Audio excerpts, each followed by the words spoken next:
കേന്ദ്രത്തിനെതിരെ സംസ്ഥാന സർക്കാരുമായി യോജിച്ച സമരത്തിനില്ല എന്ന് ആവർത്തിക്കുന്നു പ്രതിപക്ഷ നേതാവ് വി ഡി സതീശൻ. ഇന്ന് നമ്മൾ ഇത്രയും നേരം പറഞ്ഞത് ഈ അവഗണനയെക്കുറിച്ചാണ്. ആ സമയത്ത് പ്രതിപക്ഷത്തിന്റെ നിലപാടാണ് അത്. അതെ, നമ്മൾ ഇന്നലെ പറഞ്ഞ മറ്റൊരു പ്രധാനപ്പെട്ട കാര്യമുണ്ടായിരുന്നു. ഇന്നലെ നമ്മൾ ഗുഡ് ഈവനിംഗ് കേരളം തുടങ്ങുമ്പോൾ ആദ്യത്തെ വാർത്ത പാർലമെന്റിന് മുന്നിൽ കേരളത്തിൽ നിന്നുള്ള എല്ലാ എംപിമാരും BJP പ്രതിനിധികൾ ഒഴിച്ച് എല്ലാവരും സംയുക്തമായി കേരളത്തിന് വേണ്ടി സമരം ചെയ്യുന്നതാണ് നമ്മൾ ഇന്നലെ കണ്ടത്. അപ്പോൾ നമ്മൾ പറഞ്ഞു അത് ഏറ്റവും അനിവാര്യമായ ഘട്ടമാണ്.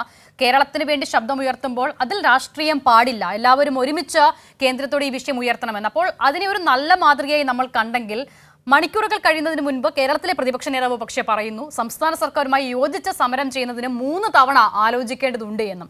ഈ നിലപാട് നമ്മൾ മുൻപും കണ്ടിട്ടുള്ളതാണ്.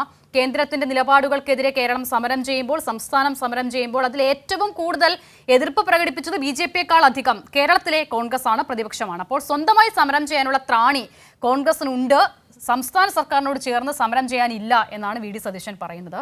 പ്രതികരണം കേൾക്കാമല്ലേ? പിന്നെ അവരുടെ കൂടെ പോയി സമരം ചെയ്യണം, അത് ഞങ്ങൾ ആലോചിക്കണം. 3 പ്രാവശ്യം ആലോചിച്ചിട്ടേ ചെയ്യുള്ളൂ. ഞങ്ങൾക്ക് സ്വന്തമായി സമരം ചെയ്യാനുള്ള ത്രാണി ഞങ്ങൾക്കുണ്ട്. ഇവരുടെ കൂടെ നിന്ന് സമരം ചെയ്യേണ്ട ആവശ്യമില്ല.